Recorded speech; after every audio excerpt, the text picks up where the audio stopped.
Mga mahal po naming kababayan at mga mahal po nating mga kapatid na angaw-angaw na narito at sa iba't ibang panig ng kapuluang Pilipinas.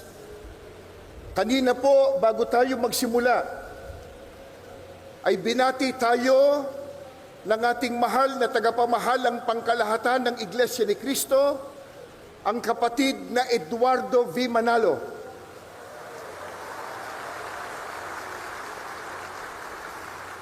Bayaan niyong tayo naman ang bumati sa kanya ngayon. Sabihin po nating magandang araw po ka Eduardo. Isa pa.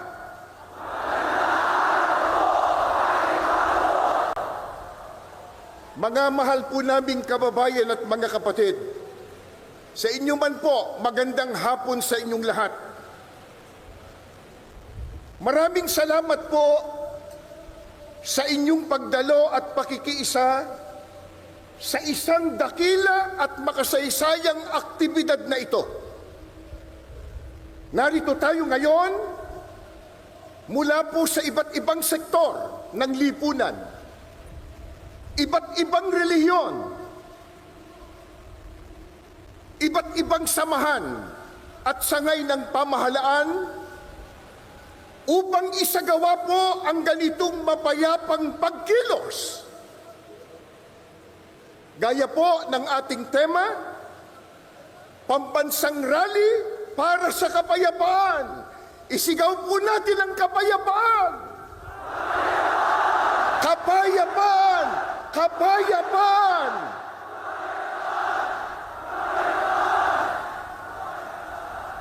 Maliwanag po sa atin na isang aral ng Diyos na nakasulat po sa Biblia na dapat tayong magpasakop sa kapangyarihan o pamahalaan ng bayan, na yan po ang katangian at sinusunod ng mga kaalib sa Iglesia ni Cristo.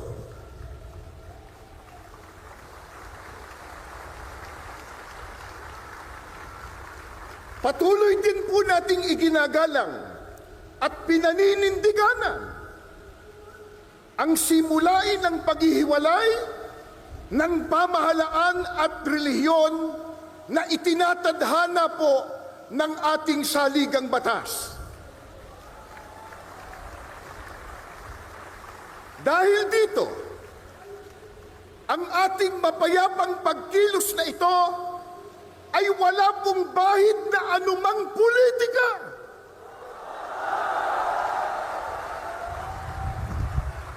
Ni hindi po tayo nanghihimasok sa mga pinuno ng ating bayan sa pag-ugit nila ng pamahalaan.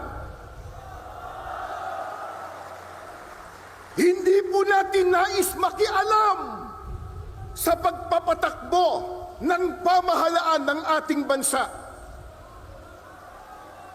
Ano po ang nais ng maraming kababayan po natin at ng angaw-angaw na kaalib sa Iglesia ni Cristo narito ngayon? Ang nais po natin, ang maliit na tinig na ngayon ay pinagsasama-sama natin sa ating rally, mapakinggan naman ng pamahalaan.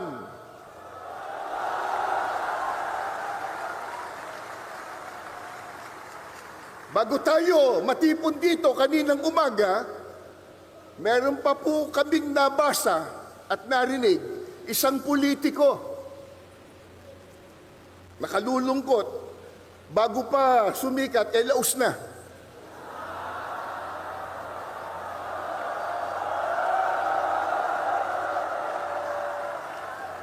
Nang makita po ang milyong ito, milyong-milyon, na dami ng tao, abay sinabi niya kanina, kahit marami yan, minurya pa rin sila.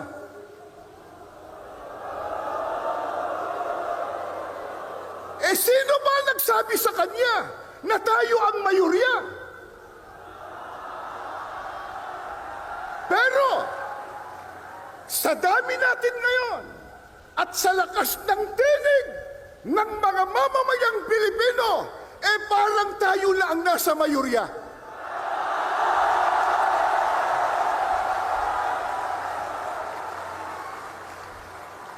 Ang totoo, na ito sana ay maunawaan at maintindihan ng marami, lalo na ng mga namumuno sa ating bansa, na itong ginagawa po natin, mga mahal naming kababayan, sa pangunguna ng Iglesia ni Cristo, ay pagtulong natin sa pamahalaan.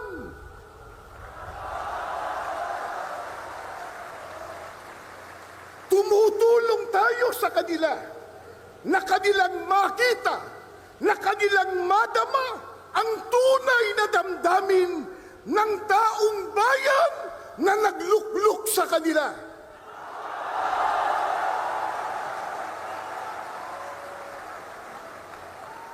Mula pa kanina, sa mga naunang nagsalita at maging sa mga video presentation, ay ipinakita na po kung gaano katindi at karami ang problemang dinaranas ng ating bansang Pilipinas, na yan po ang dapat na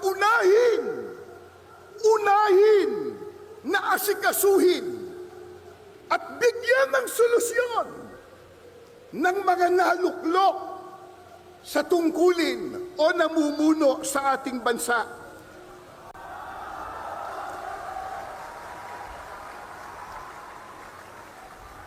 Nakalulungkot ang inuuna ng iba sa kanila, yung mga nagbubunga ng awayan, nagbubunga ng hidwaan, na alam naman nating lahat na ang ginagawa nila, pamumulitika lamang. Tulad ng isinusulong nila na impeachment ng pangalawang Pangulo. Sinabi na ng ating kagalang-galang na Pangulong Ferdinand Marcos Jr., at alam na po ng marami nating kababayang Pilipino, ang totoo, nating lahat. Kasi po, kahit mahihirap lang ang maraming Pilipino, manurunong naman tayong umintindi. Hindi tayo mangmang. Isigaw nyo nga, hindi mangmang, hindi mangmang, hindi mangmang.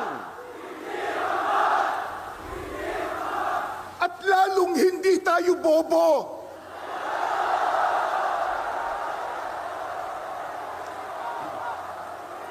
Hindi bobo.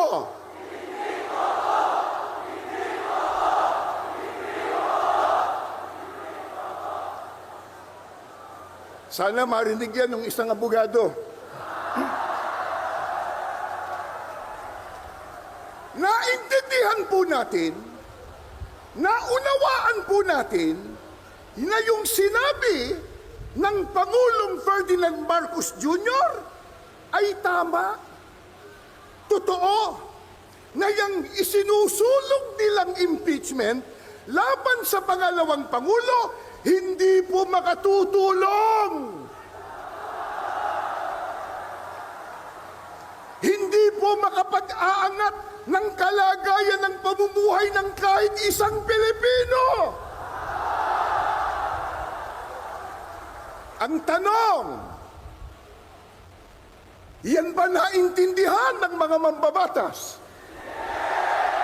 Naintindihan?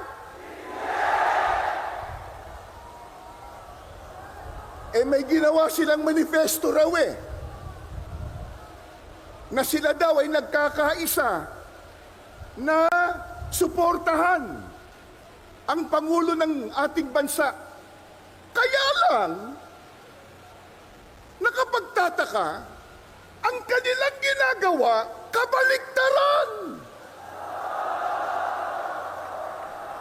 Sapagkat tahasan nilang sinasalungat, kinokontra yung sinabi ng Pangulo ng Pilipinas.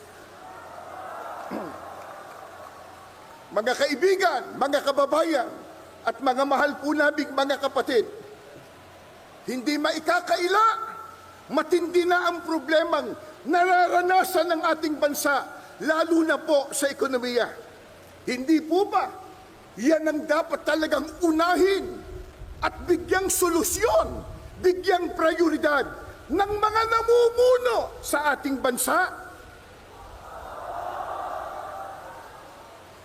Gaya ng nabanggit natin, nakalulungkot po sapagkat hindi yan ang nakikita nating ginagawa ng iba sa kanila. Ang ginagawa ng iba ay nagpapalubha sa problema pangkabuhayan ng Pilipino. Ang magbigat pa, yung ginagawa nila, nagdudulot ng bahabahagi, nagdudulot ng kaguluhan, hidwaan at pagtatalo.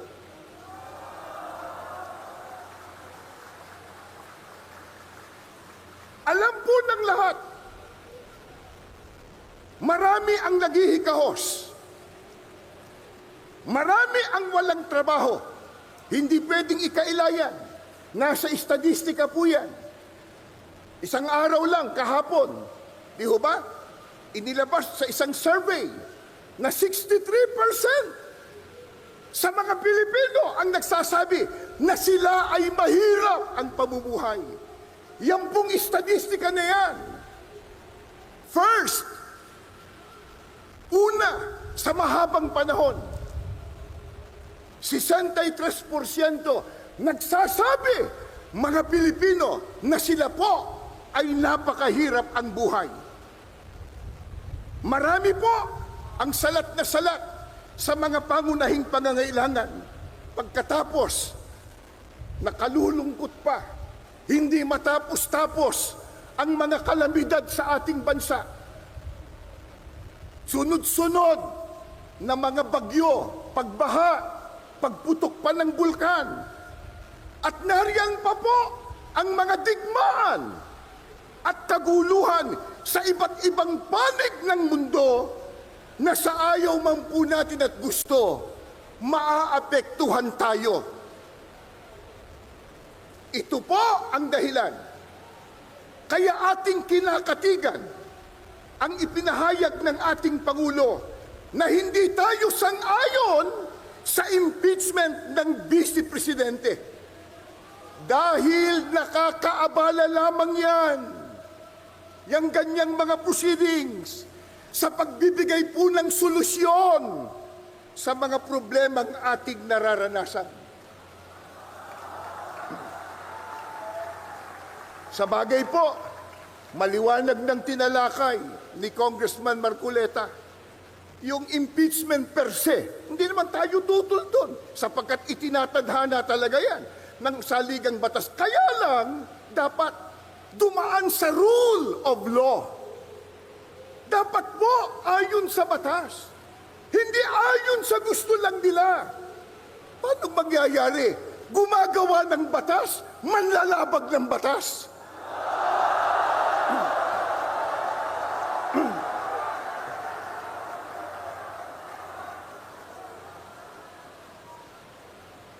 Kaya, ang ating panawagan sa mga mahal po nating leader sa ating bansa, gaya ng nakasulat sa inyong mga placards at inyo pong isinisigaw, mga kapatid at mga kababayan, unahin po natin ang tao, hindi ang kapakanan ng partido.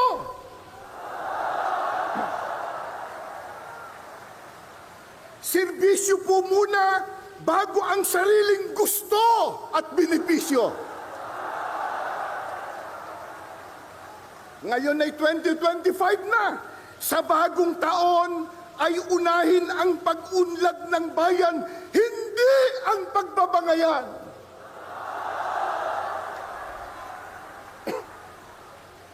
Ano ang pinakamimithi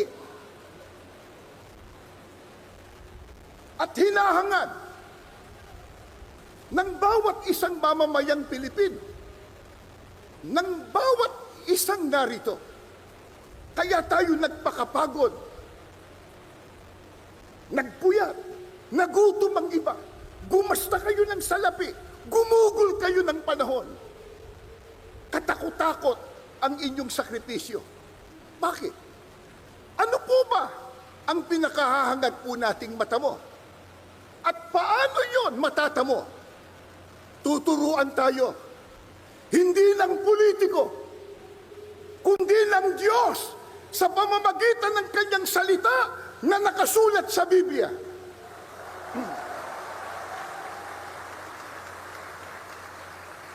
Ano po ang turo ng Biblia para matamo ang pagpapala, ang kabutihan, at ang kaligayahan? Pakinggan nyo, bubuklat po ako ng banal na kasulatan. Sa aklat po ng Mangawit, 133, 1 at 3. Masdan ninyo na pagkabuti at pagkaligaya sa mga magkakapatid na magsitahang magkakasama sa pagkakaisa. Saan daw po?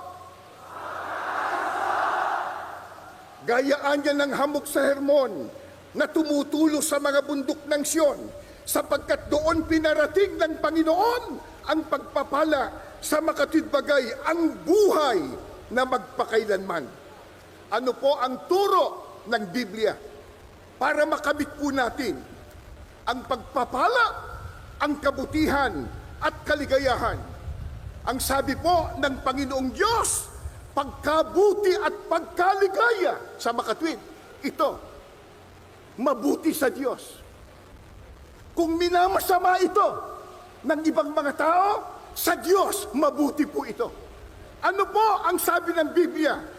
Masdan yung pagkabuti at pagkaligaya sa mga magkakapatid na magsitahang magkakasama sa pagkakaisa. Mga kababayan at mga kapatid, ano ba itong ginagawa natin ngayon? Isigaw natin uli, pagkakaisa, pagkakaisa.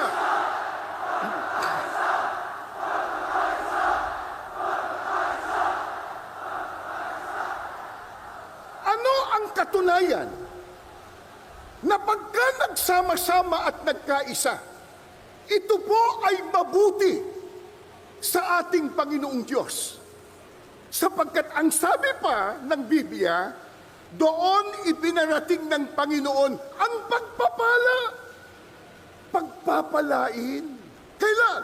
Pagka nagkaisa. Paano ka pagpapalain kung watak-watak? Paano ka pagpapalain kung may hidwaan? Kung may kampi-kampi?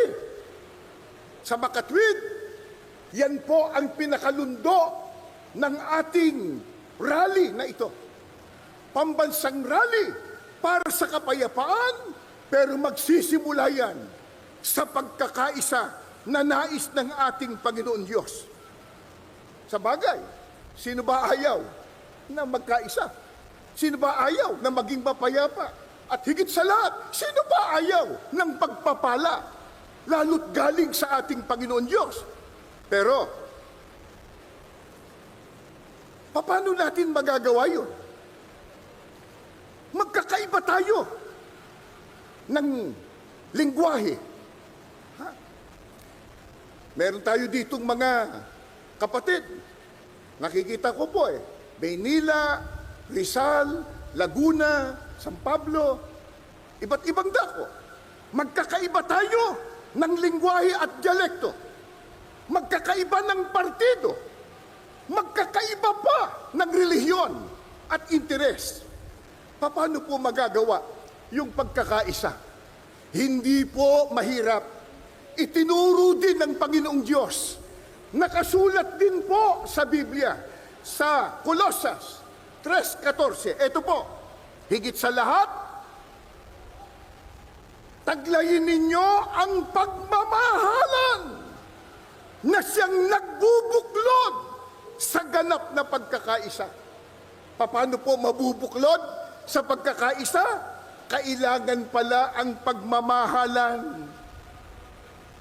Bagamat may kani-kanya tayong opinyon sa isang partikular na issue, iba't ibang kalagayan ng ating buhay o interes, pero kung udyok ng pagmamahalan sa isa't isa, lalo't pagmamahal sa ating bansa, tayong lahat mabubuklod sa pagkakaisa.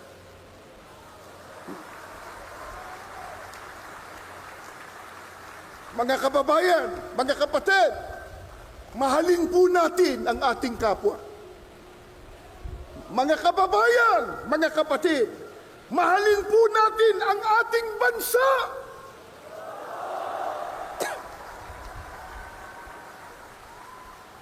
Hindi ang pera,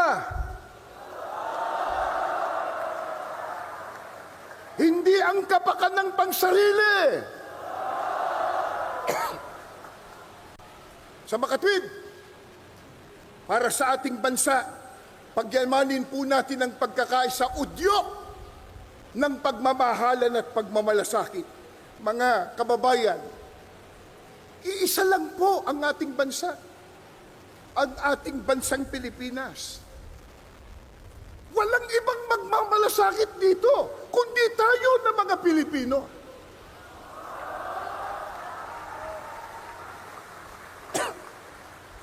Magkaisa tayong lahat, ipagmalasakit natin ang kapakanan ng sambayanang Pilipino.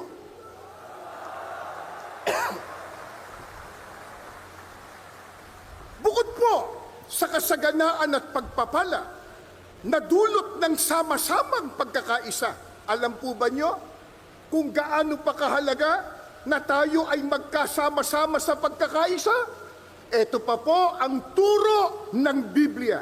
Ikalawang Korinto 13, ang talata po ay 11. Sa katapos-tapusan, mga kapatid, paalam na.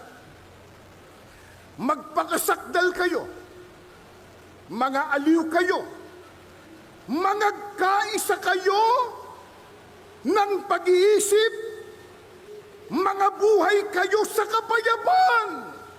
At ang Diyos ng pag-ibig at ng kapayapaan ay sa inyo. Gaano pa kahalaga ang sama-sama nating pagkakaisa? Ang sabi po ng Biblia, mabubuhay kayo sa kapayapaan. Mga kapatid at mga mamamayang Pilipino, ayaw po ba natin ng kapayapaan? Isigaw nga nyo kung anong gusto natin.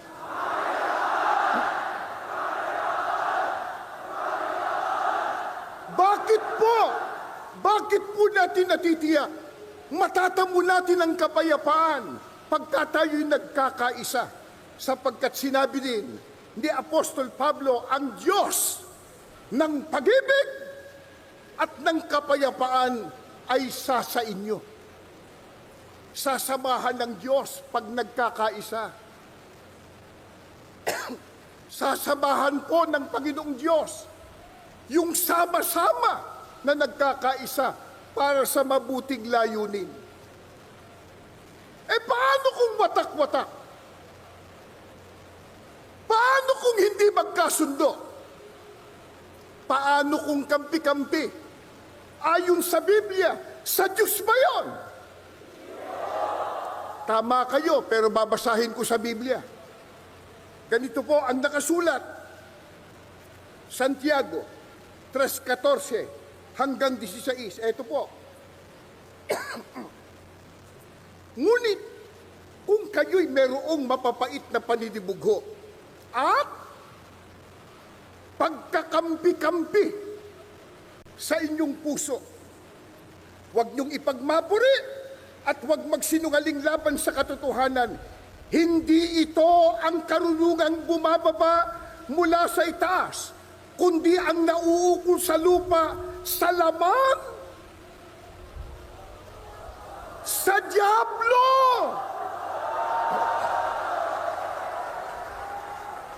Sapagkat kung saan merong paninibugho at pagkakampi-kampi, ay doon merong kaguluhan at lahat ng gawang masama.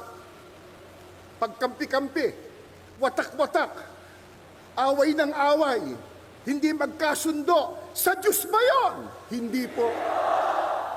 Ang sabi ng Biblia, huwag niyong ipagyabang yan. Huwag niyong ipagmapuri. Yang ganyan. Hindi galing sa itaas. Yan ay sa lupa, sa laman, sa dyablo. Mga kababayan at mga kapatid, papayag ba tayong maging sa dyablo? Magkaisa tayo. Yung ayaw, bahala na sila kung sa dyablo nila gusto.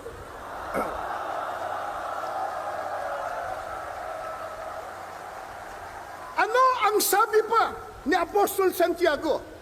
Pagka hindi magkaisa, watak-watak, kampi-kampi, bahagi, ang sabi po ng Biblia, naroon ng kaguluhan. O hindi ba nagkakagulo sila?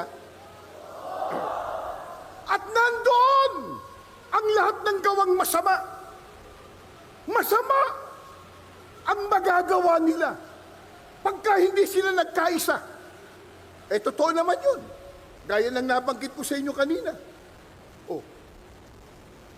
Anong sama ang nangyari? Abay, mambabatas, naging manlalabag sa batas.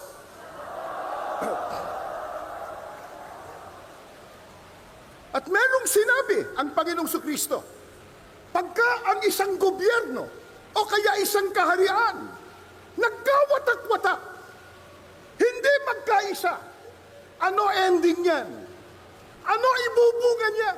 Ito po, pag binasa po natin ang nakasulat sa Lucas 11:17, ang sabi ni Kristo, ang bawat kahariang nagkakabahabahagi laban sa kanyang sarili ay magkakawatak-watak. Masisira, babagsak, mga mamamayang Pilipino. Papayag po ba tayong ang ating bansa'y bumagsak? Mahalin po natin ang ating bansa. Mga mahal po namin, mga kababayan at mga kapatid. Baka sabihin nyo, paano yan? Nagkaroon na ng pagkakawatak-watak. Ano gagawin natin? Nagkaroon na ng bahagi. Nagtalo-talo na nga Away-away na. May pagkakataon bang malunasan na yung unity ay naging disunity?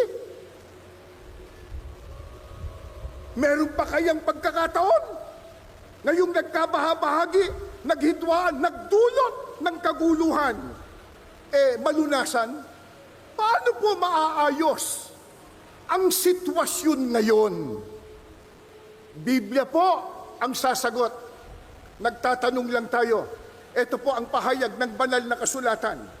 Ito po ay naganap sa panahon ng Panginoong Hesukristo sa Juan 8:3 hanggang 11. Subaybayan po ninyo. At dinala sa kanya ng mga eskriba at ng mga parisiyo ang isang babaeng nahuli sa pangangalo niya. Yung mga eskriba po at parisiyo, yan yung mga taong pantas sa kautusan ni Moises sa batas. Hindi ko naman sinabing mambabatas, ano? Kundi ang sabi sa kasaysayan na yung mga scribes at mga parisiyo, mga pantas sa kautusan at batas sa panahon ni Moises. Itutuloy ko po. Isang babaeng nahuli sa pangangalo niya at nang mailagay siya sa gitna, sinabi nila sa kanya, Guro, nahuli ang babaeng ito sa kasalukuyan ng pangangalo niya. Ito sabi ng mga eskriba at parisiyo. Tinanong si Kristo, ano pa ang kanilang igini? Ito po, sa kautusan nga ay ipinag-utos sa abi ni Moises na batuhin ang mga ganyan. Batas daw po noon sa panahon ni Moises. Yung nahuli sa akto ng pangangalo niya, convicted Ang parusa, batuhin.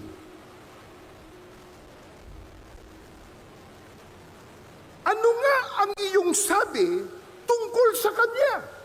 Nako, tinatanong ang Panginoong Kristo ng mga Eskriba at Pariseo. At ito'y Kanyang sinabi. At ito'y kanilang sinabi na siya'y sinusubok upang sa Kanya'y may maisumbong sila. Ang nakalulungkot pa pala nito, itong mga Eskriba at Pariseo, tinatanong si Kristo, hindi para malaman kung ano katotohanan. Masama motibo.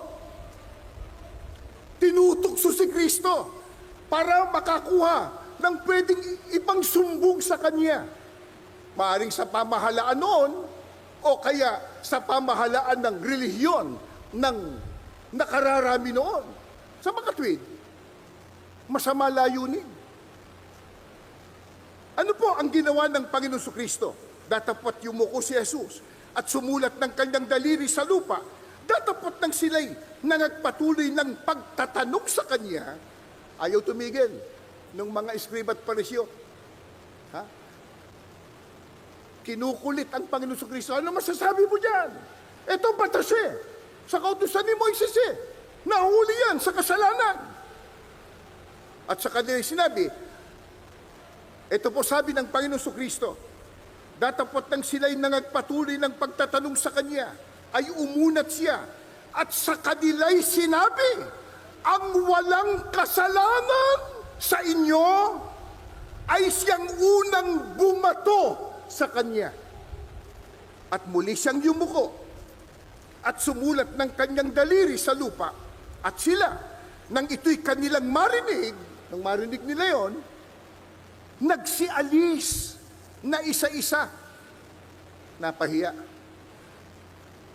Na nagpasimula sa katanda-tandaan hanggang sa kauli-hulihan at iniwang mag-isa si Jesus at ang babae sa kinaroroonan nito sa gitna. At umunat si Jesus at sa kanya'y sinabi, babae, saan sila nangaroroon? Wala bagang taong humatol sa iyo? At sinabi niya, wala sino man, Panginoon. At sinabi ni Jesus, ako man, hindi rin hahatol sa iyo.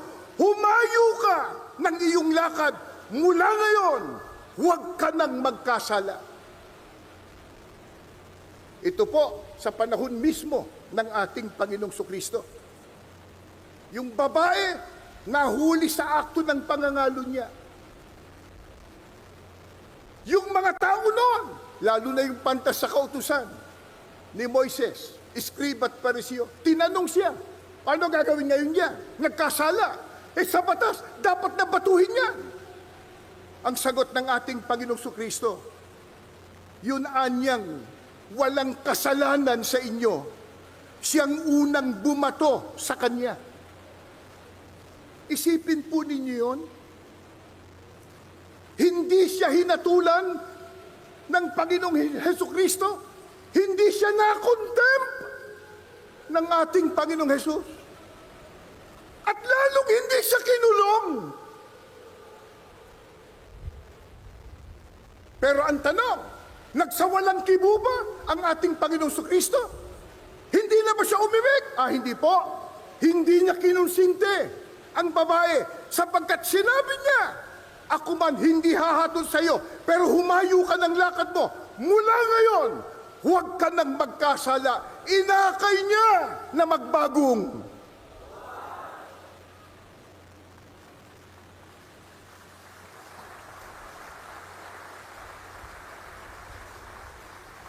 Ano po ang ipinakikita at binibigyang diin sa nangyari dito? Yung kahalagahan ng pagpapatawad at ang pagiging mahabagin at unawain. Yun nahuli sa akto. Di lalo na kung hindi pa naman napapatunayan.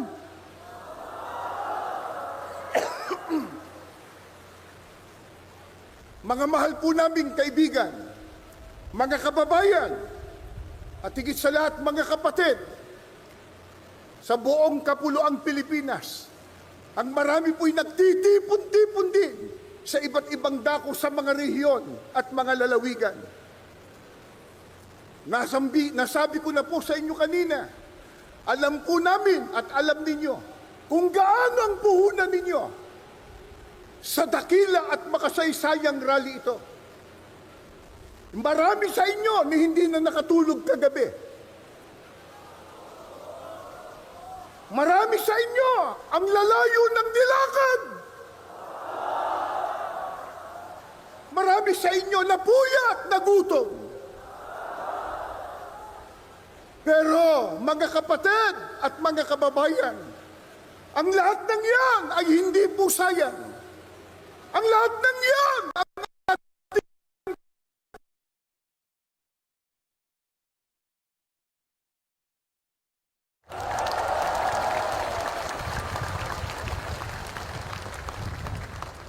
at sapagkat ang ating sinusunod na ito na pagkakaisa at sama-sama ay ayon sa kalooban ng Diyos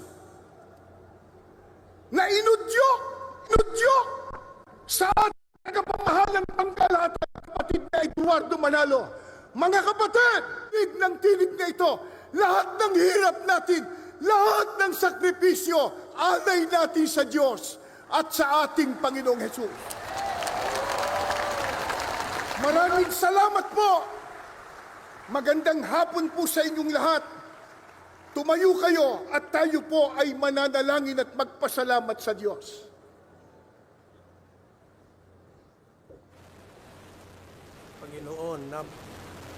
Panginoon namin Diyos, buong puso po kaming nagpapasalamat sa iyo sapagkat sumasampalataya po kami sa iyong tulong at patnubay, kaya namin na isagawang matagumpay ang dakilang pagtitipong ito.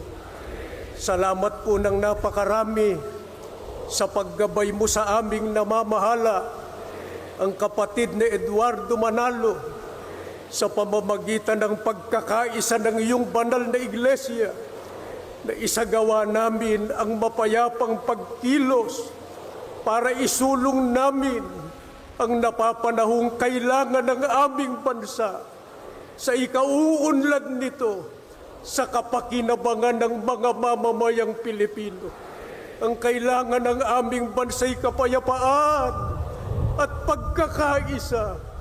Kaya hinihiling po namin sa iyo, O makapangyarihang Diyos, pagpalain mo po ang aming bansa. Igawad mo ang kapayapaan. Igawad mo sa aming bansa ang kaunlaran. At sana'y tulungan mo po ang lahat ng mga mamamayang Pilipino. Patuloy mo pong kilusin ang aming damdamin. Isulong namin ang banal na layuning ito. At ang lalo naming hinihiling, tulungan mo po ang mga nabibinuno sa aming bansa. Gawin mo po silang nagkakaisa. Gawin mo silang nagkakasundo. Gabayan mo po ang kanilang puso, ang kanilang kaisipan.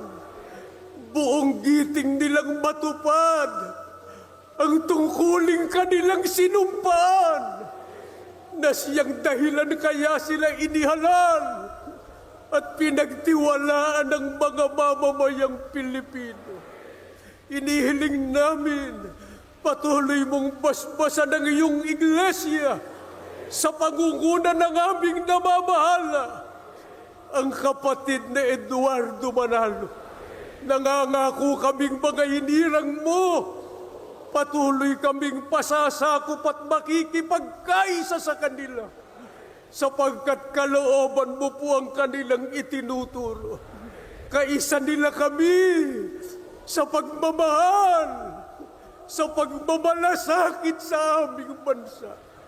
Subalit sa ibabaw ng lahat, patuloy kaming makikipagkaisa sa kanila sa pinakamahalagang tungkulin namin, ang ikaw po'y aming sambahin, paglingkuran ka namin, at kailan mo'y hindi namin ipasusupin ang karapatan at kalayaan namin sa aming mga pagsambat paglilingkod sa iyo.